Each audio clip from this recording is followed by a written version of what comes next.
Hi, welcome to Central Methodist University Sports Report. I'm Tyler Wayne, and sitting here alongside me is women's head coach James Arnold following their postseason victory against the Culver Stockton Wildcats by a final score of 68-56. Coach, you guys struggled that first half, especially shooting, but somehow you were able to stay within one.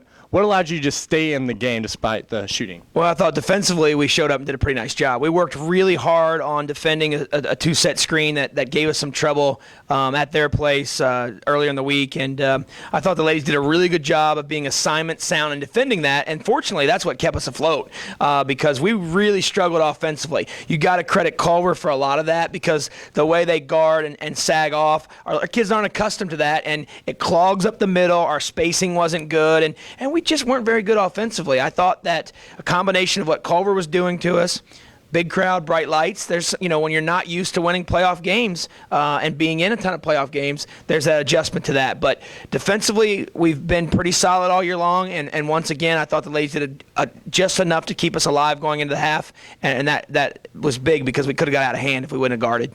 Second half, you guys came out with obviously a different level of energy. Raylan Ness comes out, knocks down the jumper right away to give you guys the lead, battled back a little bit fourth, but then you guys went on the run. What did you say to your team at halftime to kind of cause that energy? I may or may not use the word gutless about 30 times. So, and we went up there and had a nice little quiet chat about understanding opportunities and understanding that you've got to come out and be ready to play and how, this is an opportunity in front of you to take advantage of. And again, I thought our kids did a great job defensively. It wasn't for a lack of trying, but, execution's big. And I thought in the second half they did a phenomenal job. We had some people that had bad first halves that came out and did a great job in the second half, and I think that shows tremendous maturity. We continued to guard for the most part, which was good. But offensively, we spread the floor. Coach Coley Trawick, I got to give her a lot of credit for that. She had talked over and over again with me in the office at halftime about, Coach, we need to spread the floor more, spread the floor more. That was a great point that she pointed out that made a difference for us in the second half. And then I thought our effort was better. Of course, the effort's better when you're scoring, usually, but I thought the effort on loose balls was better. And we were fortunate. I thought Tawanda Sutton taking 2 charges was huge, which led to one of their best players, one of the best players in the league, getting into some foul trouble early.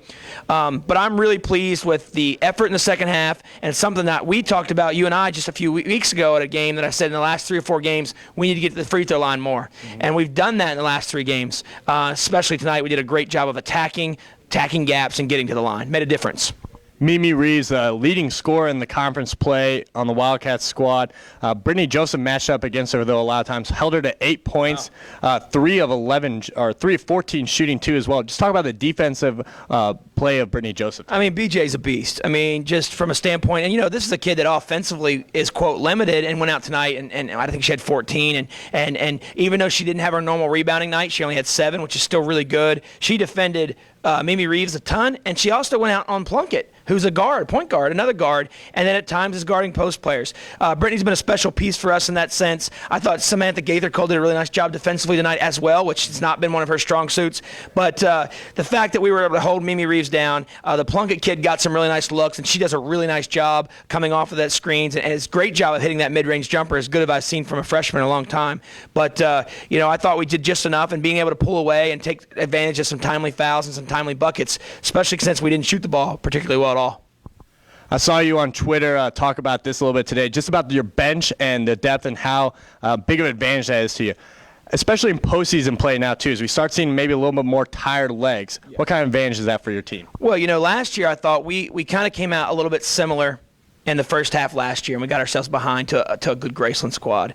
And I think, again, there's something to be said. If you're not used to these playoff situations, there's an adjustment period as you build your program. We got better in the second half, and that showed tons of maturity. But we also are able to run other numbers. If Nakia Robinson has a bad night, or Tawanda Sutton has a bad night, or Taylor Cornation has a bad night, we're able to put Audrey Patton in, or Kyra Williams, or Jasmine Poteet, who I thought was an unsung hero tonight with the little things she did that didn't show up in the stat sheet. Brittany Hodson-Pillar coming in as a great free throw shooter. People accepting those roles. Brooke Paulsell has been in a situation where she's been on the free throw line late in games a lot. So the depth is 5 from the free throw line to end the game. Exactly, and she's been in some situations where she's been on the free throw line late, and that's a freshman that's doing that. Our team chemistry is quality. Our depth is really good, and what I tweeted about today was, we had a player make second team right in us, all conference. We had a player make third team in Tawanda Sutton. BJ's only honorable mention. Our league is good, and that's why those kids didn't all make first team. But we've got kids that I guarantee you would start for other teams in this league that are accepting different roles so that we can be successful. You don't do that. You don't get to 24 wins. You don't get a playoff win. You don't put yourself in position where we are to go on the road on a tough game in the semifinals if you don't have great teamwork and great depth and great bench. So we're really blessed in that sense. Coach, I know you guys aren't satisfied with just this win alone, and you guys are looking forward, but this is the first postseason victory for the women's program since the 1999-2000 season. Just talk about maybe what that does mean for you and for this program. Well, I think it's a step that we needed to take. It's a natural progression. When we inherited the program, there had been a lot of success off the court with things academically, and there's a lot of really good kids in the program, but we jump-started it, and the kids are to credit with that. We came in and went to 17 wins last year, but lost in the first round of the playoffs. This year, we took the natural step of progression. We've gotten to more wins, 24 wins. We've gotten some signature wins over top 20 teams, a top 10 team.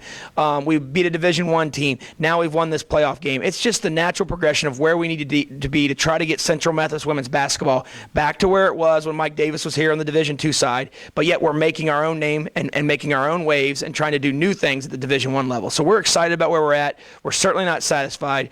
We know we have our hands full on Saturday, so we've got a quick recovery time, quick preparation time, but of course we didn't play them too long ago, so that's nice as well. Yeah, so this Saturday, it's already set. You guys will travel to Benedictine to face off against the Ravens squad there. You guys dropped both games against them in the regular season. What do you guys need to do differently to pull out a win there? Well, in both games, we've played really well with Benedictine for basically, 35 and all but 8 or 10 minutes of the basketball games, and that's been the difference. Benedictine is extremely assignment sound, both offensively and defensively. And we sometimes can match that, and then we have a 1 or 2 minute lapse where we get a little loose. We want to play loose, but we need to make sure that we stay assignment sound. Make sure if you're supposed to be guarding Payne, you're not cheating on the screen. We're going to have our hands full because they shoot the ball so well. They, like us, and Mid-Am and Baker, the top 4 teams in the league, have lots of kids that can play, and they're going to continue to bring kids off the bench that can shoot. We're going to have our hands full because of how assignment sound they are. They've got a great home court advantage. Chad Folsom is one of the best in the business, and we're excited for the opportunity we have. We're going to have to play better than we did tonight. We're going to have to shoot the ball better than we did tonight. But at the end of the day, it's a great opportunity for our ladies and for our program to play another top 12 team, to try to advance even farther and take this thing to the next step. And we're really excited about getting that chance. Coach, I'd like to congratulate you on your win tonight and wish you the best of luck as you guys continue throughout the postseason. Women's team defeats Culver Stockton by a final score of 68-56. They'll travel to the Benedictine Ravens this Saturday. You can follow that and all the live stats and coverage at cmueagles.com. Also follow us on Twitter at CMU Eagles. I'm Tyler Wynn.